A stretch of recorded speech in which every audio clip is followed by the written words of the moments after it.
Mabuhay, Luzon, Visayas, Mindanao, Mega Manila at World. Ngayon po ay araw na ng Huwebes at 3 ng Hulyo taong 2014. Simula na po ng pagbabago, simula ng pagtahak sa tuwid na landas.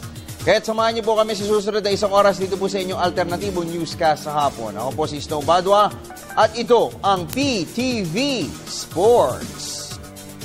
Sa ulo ng ating mga nagbabagang sports balita. Pinoy IBF Super Featherweight contender Michael Fareñas umani ng upset victory sa title eliminator kontra previously unbeaten Mark Davis ng Amerika. Matapos ang kalit, mas transparent na draft lottery i-implement ng PBA. Phil American point guard Stanley Pringle opisyal ng pinakawalan ng 2012 ABL champion Indonesia Warriors. San Antonio Spurs combo guard Manu Ginobili malabong makasama ng Team Argentina sa FIBA World Cup sa Spain. At titulo ng Wimbledon Tennis Open sa London, England bumulagpos na sa mga kamay ni defending champion Andy Murray. Yan po ay mga headlines pa lamang. Detalye ng mga nag-uumusok na sports balita. Narito na. Tayo pinadidirig din ng live sa DCSR Sports Radio 918 sa snowbadua.com at napapanood worldwide via internet streaming sa www.ptv.ph. Sa boxing, umani po ng panibagong world title shot si Pinoy Super Featherweight campaigner Michael Fareñas. Ito'y matapos na pasukuin round si previously unbeaten American rival Mark Davis sa title eliminator sa Foxwood Resort and Casino sa Connecticut kaninang umaga. Ang kabuang detalye, ihahatid ni PTV Sports Senior Correspondent Dennis Principe. Muling magkakaroon ng world title shot si junior lightweight contender Michael Fareñas. Ito'y matapos maka-score ng 8th-round TKO stoppage si Fareñas kontra previously unbeaten Mark Davis ng United States Huwebes ng umaga Manila time sa Foxwoods Resort and Casino sa Connecticut. Sa unang round pa lamang ay nagpakita na ng determinasyon si Fareñas nang masugatan nito si Davis sa kanang mata matapos tamaan nito ng wild right hook. Naunahan ko yun ang plano namin na person pa lang saktan ko na siya para hindi na siya maglakas ng loob na umano pa. Kaya yun ang ginawa ko, nasaktan ko siya, kaya minsan tatakbo na, wala na. Simula noon ay tuluyan ng binugbog ni Fareñas si Davis hanggang sa itigil ni referee Steve Smoger ang laban sa 58-second mark ng round 8. Dahil sa panalo ay itatalaga ng International Boxing Federation si Fareñas bilang mandatory contender ni Super Featherweight World Champion Argenis Mendez ng Dominican Republic. Sabi nila yun na daw pero wala pang kontrata kaya hindi pa sigurado. Inaantay ko sana yun na. Oo. Dalawang beses nang napalaban sa world title si Fareñas, ngunit pareho itong nabigo kay Cuban Yuriorkis Gamboa via decision at kay Japanese world champion Takashi Uchiyama via third-round technical draw. Naitaas si Fareñas ang kanyang record sa 39 wins, 4 losses, 4 draws at ngayon 31 knockouts. Nalasap naman ni Davis ang unang talo sa 16 professional fights. 6 lamang dito ay naipanalo niya ng knockout. Para sa telebisyon ng Bayan, Dennis Principe, PTV Sport. Sa boxing pa rin, naniniwala si comebacking Denver Coelho na hindi madaling kalaban si Indonesian brawler Tommy Serran.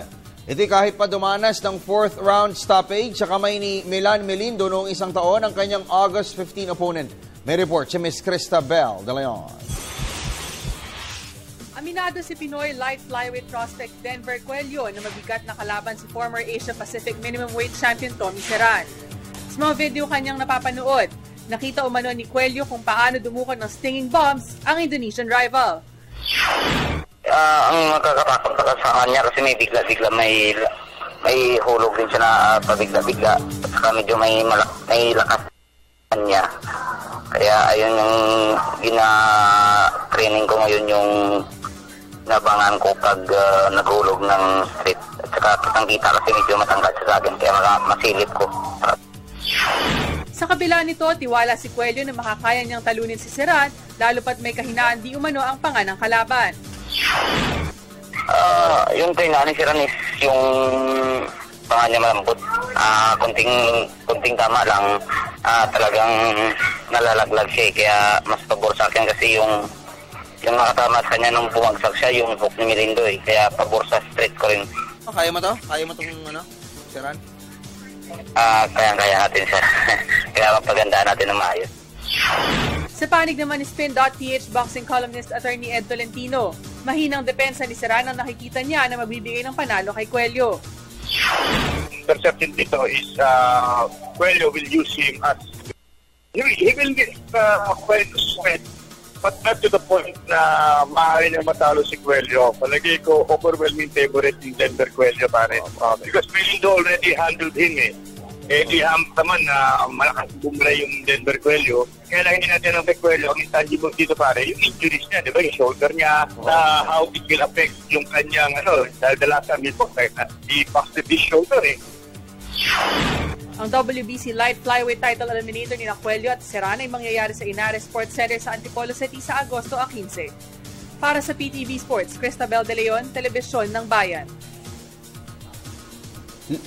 Lipat tayo sa basketball, Ginoong Dodo katakutan. Tatangkain po ng powerhouse Sanmig Coffee Mixers na mapalapit sa kanilang asam na makasungkit ng first ever Grand Slam Championship sa Philippine Basketball Association na PBA.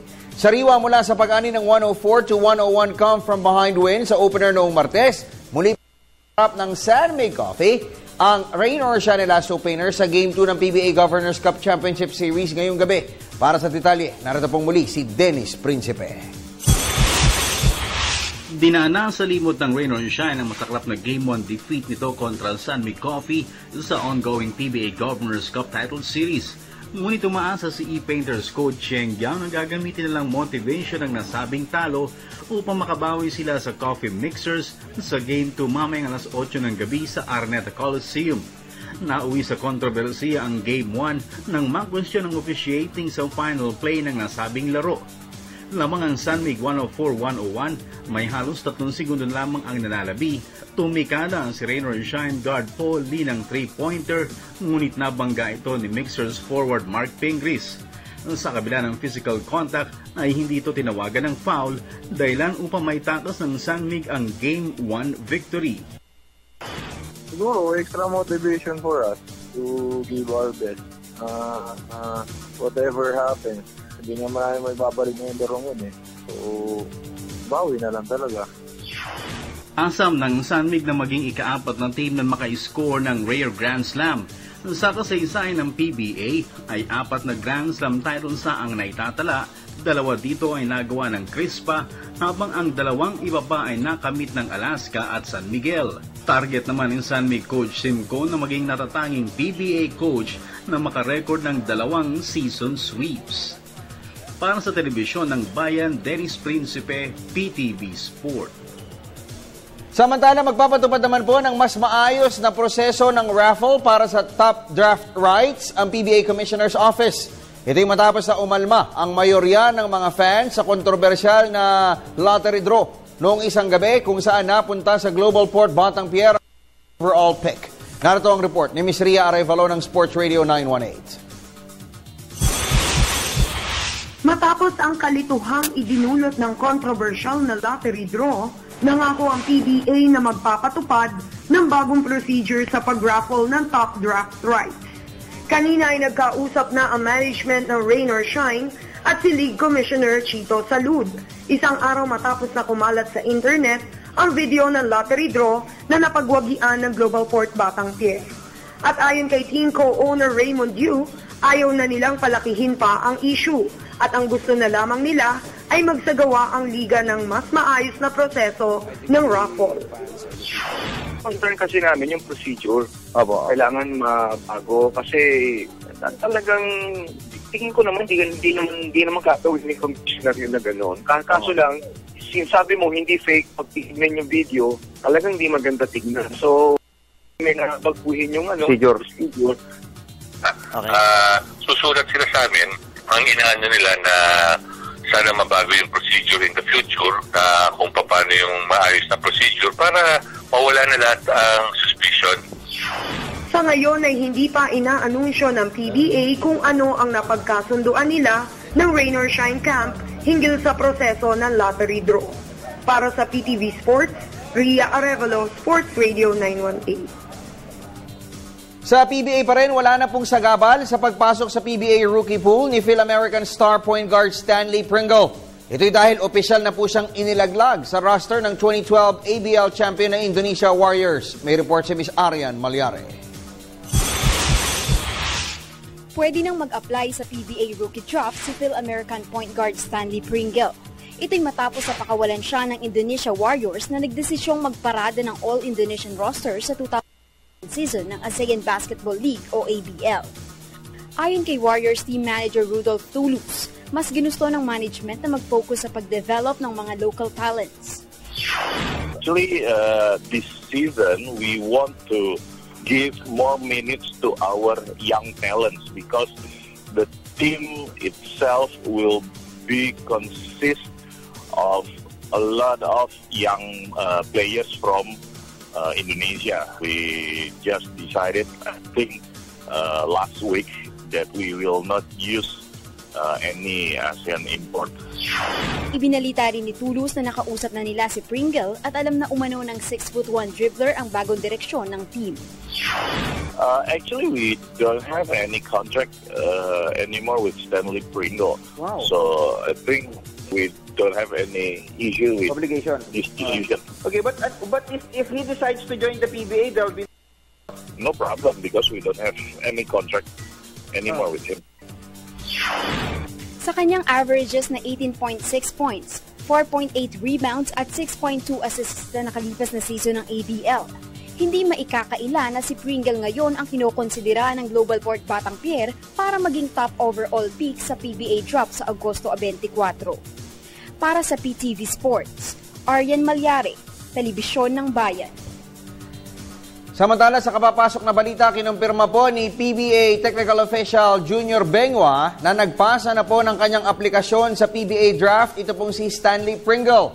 Ito po sa pamamagitan ng kanyang mga kamag-anak na nagsumiti po ng kanyang mga needed documents. Kasama na po doon yung clearance mula sa Bureau of Immigration and Deportation, ang kanya pong pasaporte at iba pang mga kinakailangan ng liga para patunayan na siya po yung may dugong Pinoy. Yan po yung sinagawa ng mga kamag-anak ni Stanley Pringle noon pong isang linggo.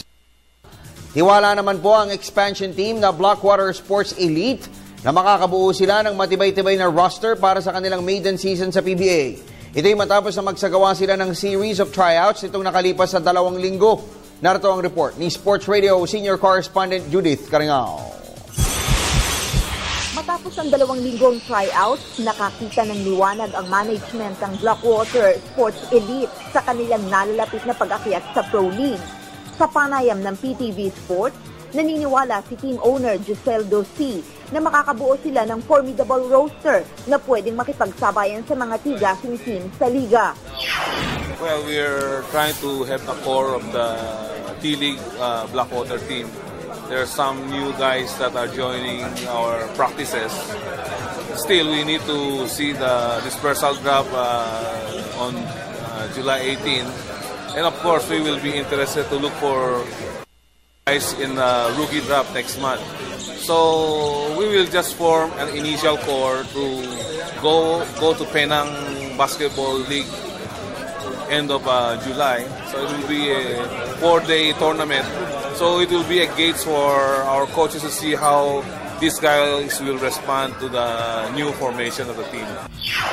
Hindi rin naitago ni C ang excitement at kaba sa nalalapit na kampanya sa PBA, lalo pat limitado lamang ang concessions na ipinagkaloob sa kanila ng liga. We are excited and worried because we don't know who are the new guys that will really join the team. So we're still in a limbo at the moment, but we're doing our best to form the best team for the PBA this October. Ang Blackwater Sports ay magdedebut sa papasok na 40th season ng PBA, kasama ang isa pang expansion team na Kia. Para sa PTV Sports, Judith Caringal, Sports Radio 918. At good luck po sa Blackwater Sports at syempre sa Kia Motors, ang dalawa pong expansion team na lalahok sa 40th season ng PBA. Magandang hapon po sa iyo, Boss Giselle Josie, at belated happy birthday kay Mr. Rudy Yu. Sa iba pang balita, tiwala naman po ang pamunuan ng Philippine Karate Do Federation na kaya nilang sumungkit ng podium finish sa Incheon Asian Games sa Setyembre. Ayon kay Philippine Karate Do Federation Secretary General Raymond Lee Reyes, kompleto na ang 6-man roster na ipaparada nila sa quadrennial meet at ito'y binubuo ni na OJ De Los Santos, Nino Franco, May Soriano, Mabel Arevalo, Joanna Ilanan at Princess Sicangco.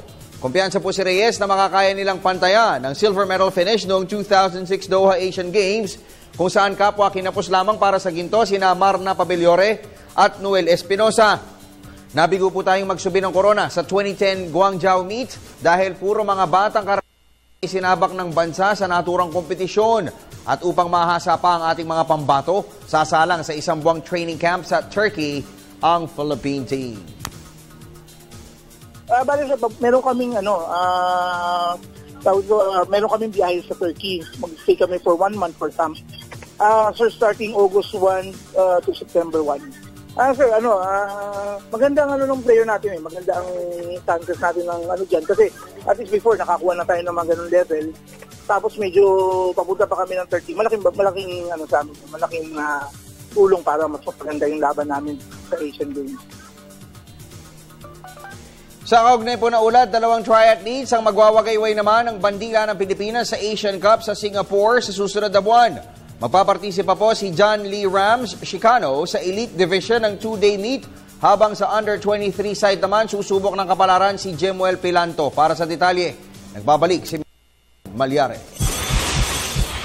Puspusan ng pag-iensayo ng mga national triathletes para sa pagsabak sa paparating na international competition.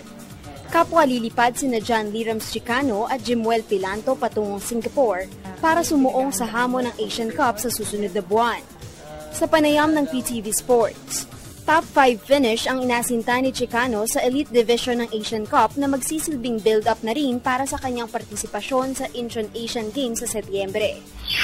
Tingin ko meron basta maganda yung paghahanda natin. Kompleto lahat ng elements sa training. Maging maganda resulta. Sa kabilang banda, tiwala naman si Pilanto na makakasikwat siya ng medalya sa Under-23 competitions, bungsod na rin ang kanyang dibdibang training at support ang ipinagkaloob sa kanya ng Philippine Olympic Committee at Philippine Sports Commission.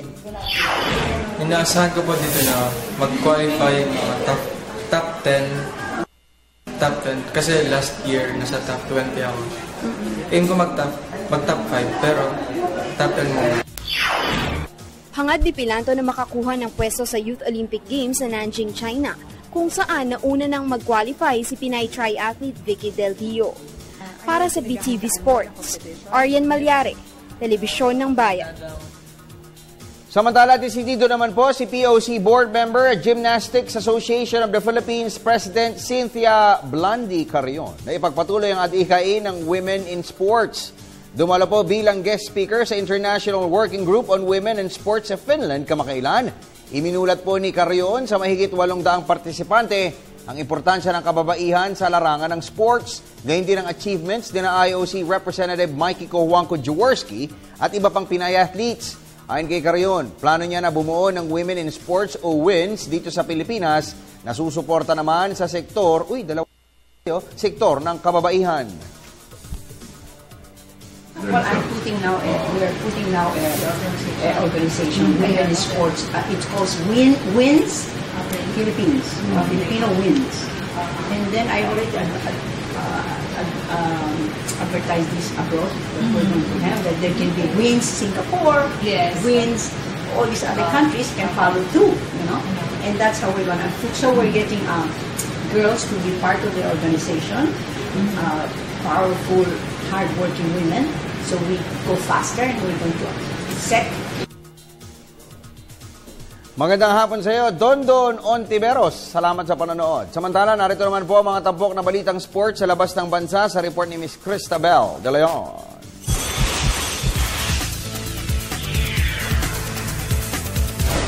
Malabong makasama ng Team Argentina sa FIBA World Cup sa Spain si San Antonio Spurs guard manager Ito dahil na-diagnose na may stress fracture sa kanang binti ang 6'6" dribbler. Pero inaasahang makakasama ng Spurs sa pagsisimula ng training camp sa Setyembre si Ginobili dahil ang recovery at rehabilitation process para sa nasabing injury ay tatagal lamang ng 2 buwan. Ang 36-year-old Argentine ay nakatulong ng malaki sa title run ng Spurs sa nakalipas na NBA season kung saan nag-average siya ng 12.3 points at 4.3 assists per game. Sa basketball pa rin, Orlando Magic jersey na ang isusuot ni free agent guard Ben Gordon sa papasok na season ng NBA.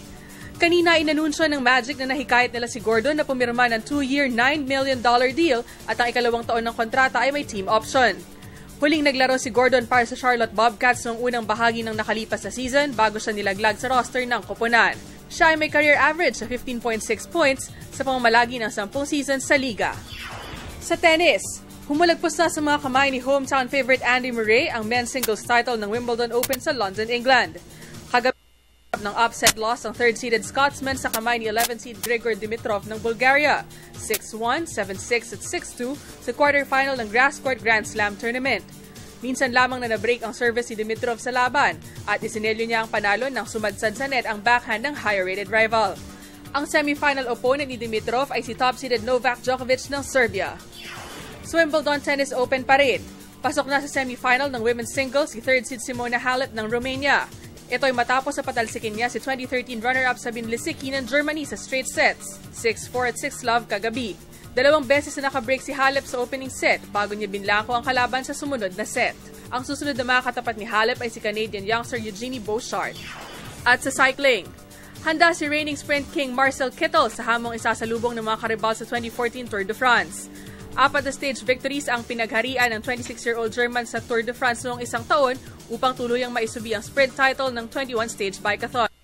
Kabilang sa mga inaasahan ni Kittel na makakasabayan niya sa pagsungkit ng green jersey ngayong season ay ang compatriot na si speedster John Degenkolb at 2012 sprint champion Mark Cavendish ng Great Britain. Para sa PTV Sports, Cristabel De Leon, Telebisyon ng Bayan. At unang sagitsit pa lamang po yan ang mga sports update na aming ihahatid sa inyo. Sa amin pong pagbabalik, bibisitahin po natin ang tahanan dito po sa Pilipinas ni NLEX Road Warriors Star Center at San Beda Red Lions o King Lion Ola Adjogon. Sa pagbabalik yan ng PTV Sports. Ako din si James Yap ng Sunmay Coffee Mixer sa mga taga-Escalante. Hinautunta na suportahan ninyo ang PTV Sports.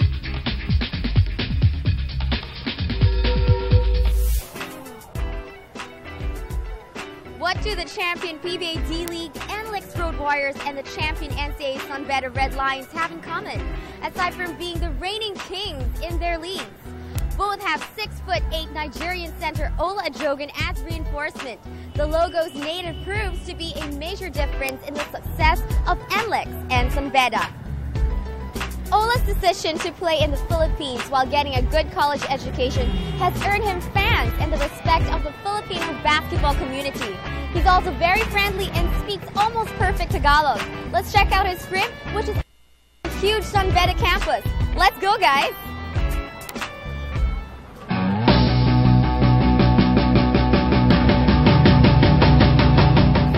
Hi, Ola! Hi! Hi. Kamusta? Kamusta ka? Okay nice lang. place. Yeah. Kamusta kayo? We're good. Sige, welcome to Lion Den.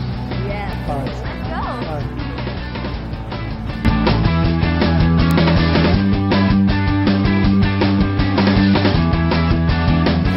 Okay, you guys, welcome to our basketball gym. We actually have 2 basketball courts here. This court is called the Manny V. Pangilinan Gymnasium, and then this other one is called Robert Kyoto Junior Gymnasium. So we practice either of the 2 every day. So and as you can see, these are trophies like the for like San Beda athlete, San Beda sport. That's our trophy rooms. As you can see, a lot of trophies full of I think I'm part of this one. You're part of it. Yeah, look at like this one, basketball senior division. I'm part of that one, and then I'm part of this one. I think this is the last one. The latest. I think. Wait. No? Wait. That's the latest. This is 88, that's 89, and then maybe we'll probably get 90 this year, so I'm not sure. So these are like the trophy room.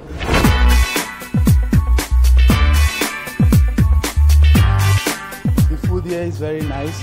This pure gelato. Yung mga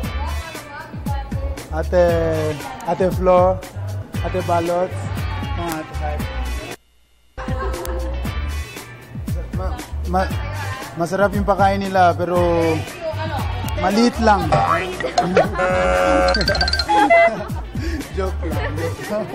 Joke lang. Masarap pero siya dinadaya niya ako lagi konti lang kinalagay niya konti lang binibigay. And lagi sinasabi niya over ako. Straight eyes. And then they have good ice cream here. Hindi pa ako nakain sign muna ako. Mamaya. Autograph. See, we have to like log in because we have a meal here. So it's like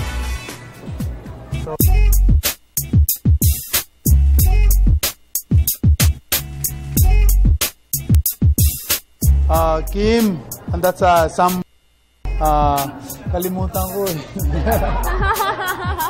kasi hindi ka na nasali pa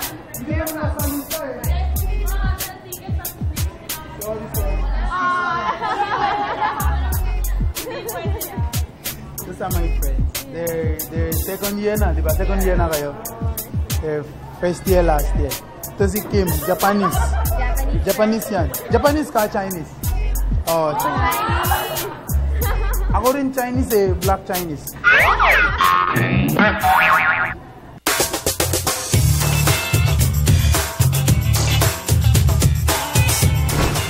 This is the athlete quarters. Where all the senior basketball team were like on the 4th floor, all the way up there. And then the middle, the 3rd floor is for like the coaches and the taekwondos. And then the 2nd floor, swim and track and field, volleyball. 1st floor it's for soccer team. And then just for all boys. So Nicole, you're not allowed in here. So it's all boys. Girls are outside the campus. So you're gonna show them? Yeah, I'll just show you. We're not into our room because nobody can go into our room. That's the lion there. Nobody goes in there. So I'll just show you around the quarters. Bye then. See you later. See you.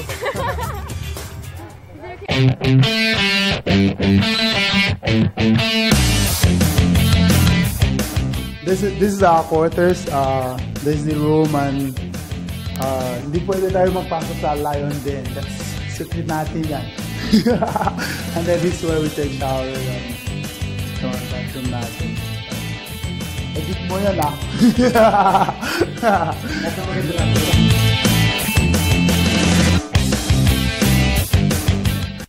That's where we dry our clothes and stuff. It's where we do laundry after practice and jerseys.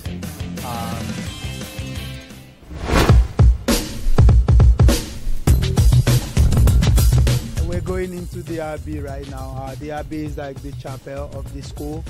That's where the students go pray. Sometimes we have like a mass there. We have a class mass. Sometimes our team have mass here. Like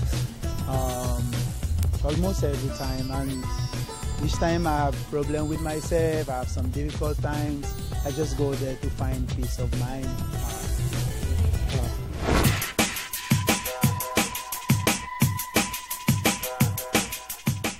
So Ola, what is it like to live in the school campus? It's actually been fun for me staying inside San Beda because we have a great community.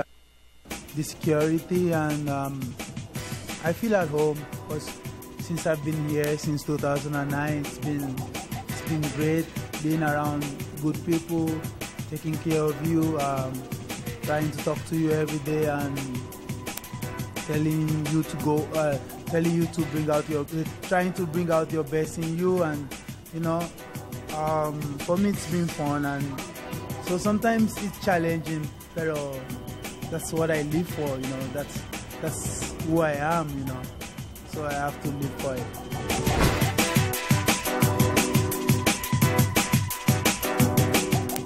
So I'm curious, what is your favorite Filipino food?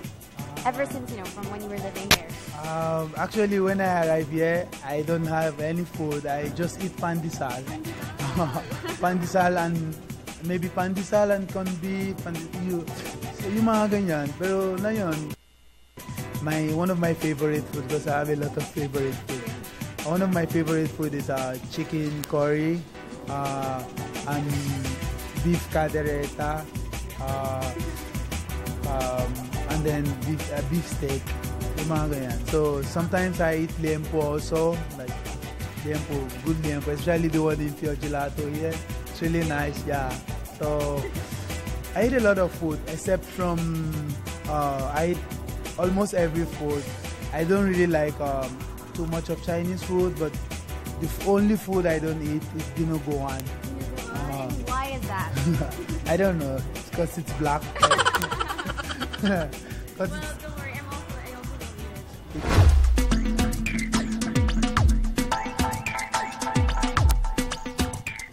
For me, I don't have any secret. I just try to work hard every time in practice, to give my best, and during the games, I try to stay composed, try to be myself, not to get, even if I get hit every time, I do all the dirty jobs for my teams.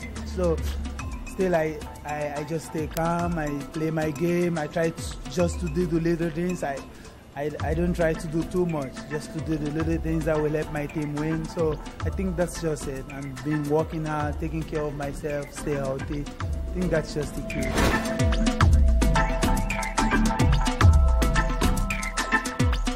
Welcome to Tagalog Time with Ola Ajogan. Alright, so he'll be answering a few slumbook questions from me. Alright, so Ola, handa ka na ba?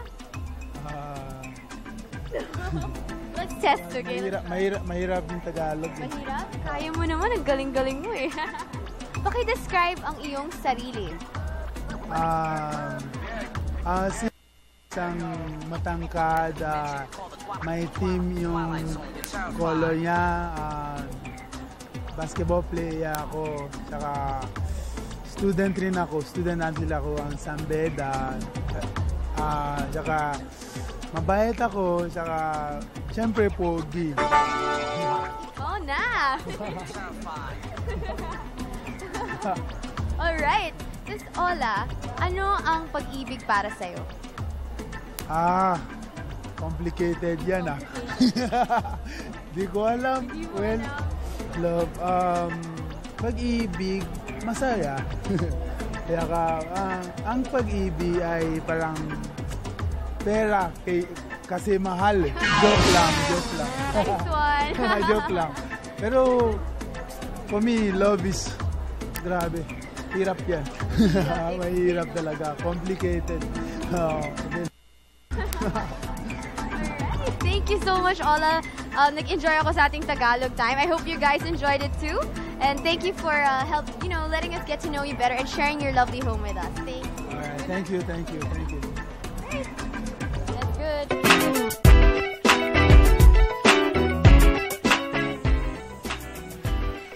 All I can say is, okay ka, Ola. Imagine a foreign student athlete na mas magaling pa mag-Tagalog kaysa sa mga ibang Pilipino. Ola Ajogan is truly a good role model to the youth. He values education and he's passionate about his sport, which has provided him a good future and an athletic scholarship. Dreams do come true. Good luck to your future endeavors, Ola. Home Court continues to inspire featuring athletes and sports personalities, their dreams, their passions, and their homes. This is Nicole Ramos. See you guys next week.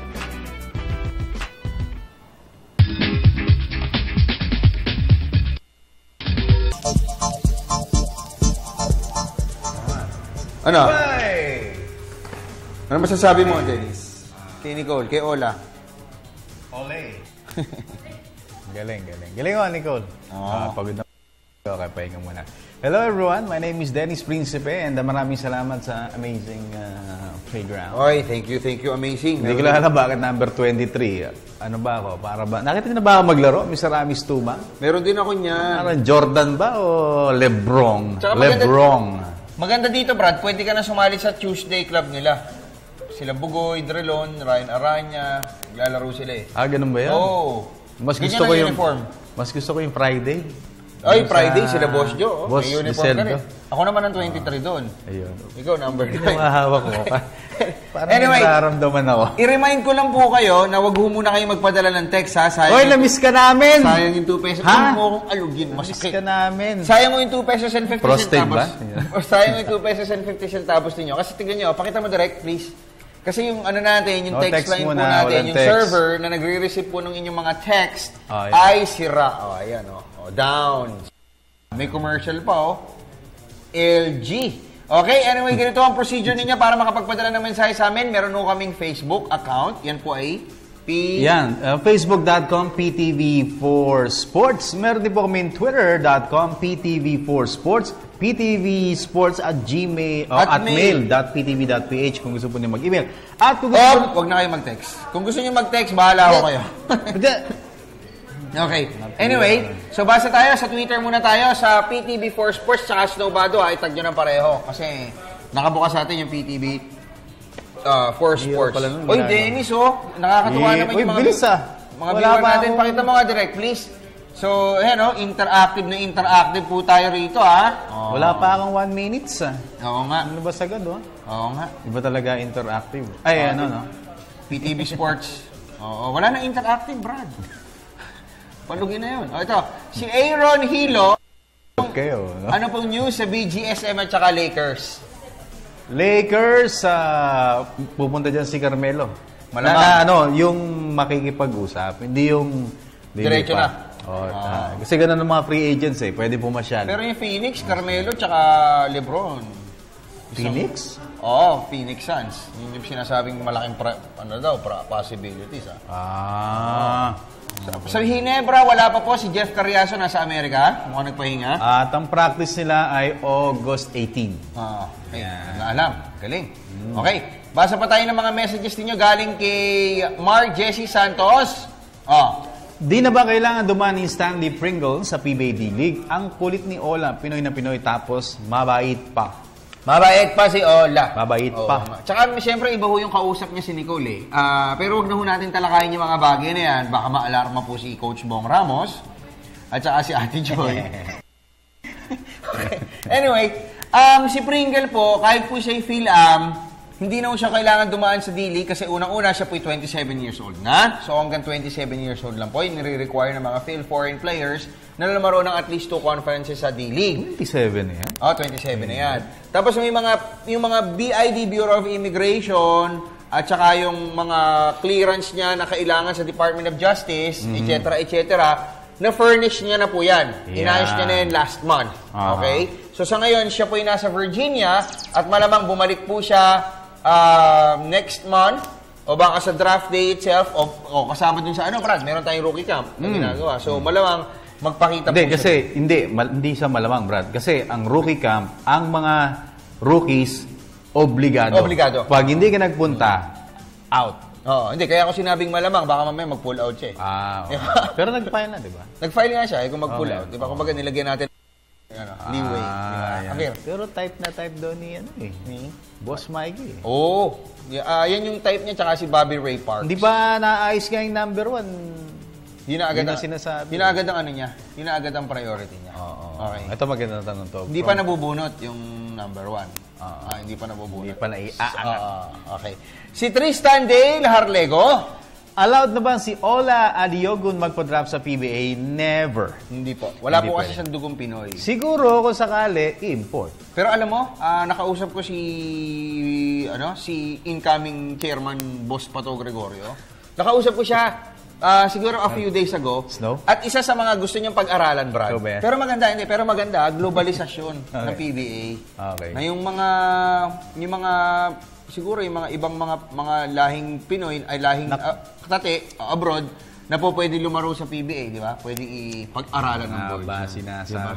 Okay. Uy, si Tita ideas, Lucille at saka si Boss Martin nanonood sa atin ngayon. Tita Lucille! Tingnan mo ako. Araw-araw. Ba sinasabi ko. Mga ideas Basta tayo. Lipat tayo dito sa lipat tayo dito sa anong tawag dito? Sa Facebook. Okay. PTV Sports. Ganda idea PTV for Sports parang tayo. yung heavyweight boxing. Teka muna, Tol. Saan yung ano dito? Saan yung ano? Dito sa nasa bandang kanan. Sa kanan. Kanan tayo. Baba. Hindi. Ano nga? Ikaw na nga. Saan ba yun? Binago yung Facebook eh. Kaya yun Yan. Hindi, saan ba yun? No. Yan. Yan. Okay. Post to page. Pumangit, basahin ka na. Sige, Good evening, Idol. Kumusta ba si JB Casio? Pang-ilan ba ang Alaska sa PBA Draft? Arbor naman, Jersey, Idol. Salamat. Update naman po sa Alaska. Pakigreet naman si Claudine ng happy birthday, Claudine. Oy, Claudine, happy birthday from Raymart. Sawa ni Raymart. si Don Antivero, speaking of Alaska, nagpapabati. Nasa Mactan sila ngayon, Brad. O yun, Alaska ba o siya lang? Hindi, siya. Kasama si Kuya Cesar Ontiveros at family. Nasa Hoops Dome sila sa Mactan. Ano gusto mo pasalubong from Cebu? Gusto ko dyan yan eh. Checks. Puso. Hindi, yung Piyaya. Paborito ko dyan yung chorizo. Chorizo, sarap yan. Yung spicy. Paborito ni Queenie yan. Hindi ako checks ang hinihingi ko. Checks, Brad. 6,000. Check pala eh. Tsaka masarap dyan. Yung natikman mo na yun, yung, yung tuyo? Sige, kaya mo yan. Danggit. Yun, masarap yun. Hindi. Danggit na na tosino. Oy, sarap nun. Masarap nga raw yun. The best. Bilog, di ba? Yung mamula-mula. At saka tsaka yung mango nila. Mango, masarap din doon. Nagpunta ako sa factory doon, dinala ako ni Boss Joseldo Nag-tour kami doon sa factory doon ang ganda pala, ang linis nung dried mango natin. Yung ini-import natin. Ay, na-export. Si JB Casio, tinatawagan ko na po ngayon para makakumusta natin siya. Ito na. JB, kumusta ka na? Busy ka? JB, nasa TV kami ni Dennis. May mga fans ka kasi dito, kasama na ako. Ang nagtatanong ng update sa injury mo ba? Tsaka sa'yo lang, per se, pwede ka ba namin ma-interview? Kahit 1 minutes lang. Kahit 1 minutes lang. Okay. Ito na. Si JB Casio, isa sa pinakamagaling na point guard ngayon sa Pilipinas. JB, kumusta ka na? Ay, ayos naman, sir. Salamat sa tawag niyo. Oo nga. Ito may nagtatanong, kumusta ka na raw ba? Batiin mo na rin si Raymart Tamayo. Ayan, kumusta ka na raw ba? Raymart Tamayo. Kumusta kayo? Salamat sa pagbate. Pero kumusta na okay naman. Ngayon, pero recovering pa rin. Doing therapy. And syempre, nagpapagaling ka lang. Pagaling. So ilan yung kumbaga tanning dun sa injury mo para maka-recover? Actually, di ka nabigyan ng timeline basta kasi ngayon medyo rest na rin naman kami. Kaya basta I'll do therapy for the meantime. Yun. And yun na lang. Hindi naman siya masyado grabe kaya salamat na rin. Doon mo nakuha sa dulas mo yan? Doon mo nakuha sa pagkakadulas mo yan? Oo, nakakuha natin. Doon. Oo nga. Pero nangihinayang ka ba pa rin? O meron ka pa rin bang kumbaga, regrets na... Wala tayong regrets. Sinabi ko na to sa mga nag-interview rin. Na-proud talaga ako sa nilaro ng team namin. Although kinapos, pero I'm still very proud. Tsaka puso! Diba? Puso! Okay. So, JB, ito may dagdag na tanong yung Kuya Dennis natin. Okay. Ito, kasama ko si Kuya Dennis. Yes, JB, magandang hapon sa'yo. Hi, Phil. JB, siguro overall, paano natin na sa-summarize itong ating season, yung katatapos, considering na wala si Coach Luigi, pumasok si Coach Alex, overall, paano mo ma-i-describe itong ating katatapos sa season? Tingin ko, may konting disappointment. Hindi naman maiwasan siguro. Kasi kami as a team at paniniwala ko na alam ko kaya namin sana makarating ng mas malayo pa. Hindi lang ngayong conference na to, kundi sa past few conferences. Parang alam ko naman yung kakayahan ng team. So siguro nabitin lang kami. Pero hindi ako disappointed dahil natanggal kami ganyan. Disappoint lang na alam ko kasi kaya pa namin marating yung mas mataas. Tingin mo, kaya niyong pigilan San Mig, gano'n? Siyempre, kakayanin talaga namin yun. Nag-usap na kayo ng Mapman? Ay, oo. Actually, yung Mapman, wala naman. Sabi ko na lang, siya pa yung lumapit actually. And, talaga? Oo. Sabi ko sa kanya, huwag siya mag-alala dahil sa amin sa Alaska walang galit sa kanya. Kailan lumapit sa'yo, JV? Yeah, don't worry. Oo. Kailan lumapit sa'yo? Wala yun. Sabi, lumapit nga, natungtuwa ako. At actually, hindi ko naman pinansin kung sino yung Mapman or... After the game, nilapitan ka? After nung game 5. Game 5. Okay. Nag-apologize siya. Ano, nag-apologize siya o ano? Ano sinabi sa'yo? Hindi malinaw yung sinabi sa akin. Hindi ko maintindihan. Pero yung pag-lapit na palang, alam mo naman yung ganun. Magandang gesture yun. Pero, yun nga, it's not his fault. Walang may kasalanan. Siguro, ayaw natin mangyari yun. Ayaw natin yung nangyaring ganun. Pero, sa tao, wala tayong hinanakit sa tao. Okay. Alright. JV, isa pa. Pahabol na lang. Isang maiksi lang. Ano tingin mong mangyayari itong series na ito? Rain or Shine versus San Mig? I think it will go down to the wire. Napakaganda panoorin. Game 1 pa lang. Thrilling na. So, I just expect it na umabot Game 5. Game 5, Kahit sino manalo. Foul ba yun o hindi? Foul ba yun o hindi? Ewan ko eh. Ang hirap rin eh. Mahirap sabihin eh. Okay. Pero, yun nga. I don't know. Basta ako, at the moment, enjoy lang ako sa panonood. Okay. I'm just a spectator. So, salamat sa'yo. Diplomatic and humble. JV Casio. Salamat sa'yo, ha? JV, thank you. JV, isa na lang. Mabilisan. Baka may message ka sa mga fans mo. Na fans din namin. Siyempre. Una-una, nagpapasalamat ako sa fans ng Alaska, ng Latas Republic. Sobrang support nila. Siyempre, hindi natin nakamit, pero always sinusubukan namin makamit ang championship para sa kanila. And just keep supporting us and we'll do our very best always and support the PBA. Thank you so much, JV, Thank you. Thank you. Si JV Casio, isa ho sa mga... Bait yan, batang yan. Mababait. Pag nadaanan ka, kahit di mo nakita. Yung mga ganun eh. Si Dondon, sabi niya, hanapin daw niya yung masarap nga raw yung chorizo doon, tsaka longganisa. And of course, dried mango. Pero gusto ko dyan, Dondon, yung bigas ninyo eh. Gusto kong isang kaban. Si Boss Virgil Villavicencio, nanonood din sa atin ngayon. Saka si Melvin Escalora, best friend. Ayan. Saka si Nicole, pinapabati si Julian. Ayan, galing kay, itigil mo na yan, makinig ka na sa mga nagpapayo sa'yo, galing kay Brian Bon Manal. Nagkamali yata si Bon ng pinadala, hindi kaya kay Papa Jack dapat ito? Okay, anyway, naka-standby na po yung ating news at 6 sa pangunguna ni Miss Cathy San Gabriel, Attorney Marcos Trodes at Ralph Obina. Pero syempre, mag-thank you muna tayo sa mga sponsors. Yung mga nagpadalo ng mga messages na hindi na namin nabasa pa o nasagot, sa mga susunod na araw na lang, o gagawin namin basehan ng ating mga news items. Yeah. Dennis, thank you mo. Of course, Mr. Amis Tumang dito sa aking amazing playground shirt at yung mga jackets. Maraming salamat. Kay Josel de Guzman, namimiss ka na. Ng Globe Telecom. And Mr.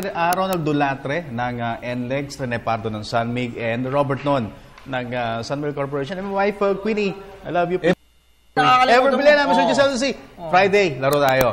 Okay. Ako naman. Si Liman C and lahat ng mga salamat po sa Baracabul Energy Cola, Mr. George Chua, Michael Johnson Chua, Paul Chua, Mr. J. Lianos D, Ma'am Chere, tsaka kay Boss Rafi Casao. Salamat po sa Baracabul Energy. Salamat din po sa Axel 360, Mr. Wheeler Ortiz, Philip Golo, Willa Rosa, Jacob Malapas at Arvin Roa. Ever Bilena, Boss Giseldo C, Ma'am Kitesi, si Liman C, Johnson Martinez, Kuya Mikey, Rudy Yu, at saka kay Pat Aquinos. Salamat po sa inyong panonood sa amin araw-araw. Jay Lucero. At Jay Lucero ng Hookup at saka Macbeth Watches. At ano pa? Pato. Boss Pato Gregorio. Ayan, I miss you. At saka si Epo Kimpo. Si Epo, Brad, nasa ano ngayon? Yun ang the best. Epo Kimpo nasa Korea. Si Epo Kimpo nasa Korea ngayon ng Smart Communications at kay Doc MJ Torres ng Institute at sa iba pa namin mga sponsors. Salamat po sa inyo. Thank you. Ninong Renato Lerino ng Relatours at ako po yung lugar. So, Badwa! Dennis Principe, bunso sa kanan po ni Miss Nicole Ramos at saka ni Miss Mike Shoso na ngayon po yung nandito sa gilid. lamang sa isa't isa. Antabayanan, Sports Radio, kalas na po tayo. Antabayanan News at 6, sa inyo po yan. Saglit lamang, live po yan sa Radyo ng Bayan 738. Narito po ang mga tampok na balita sa News at 6.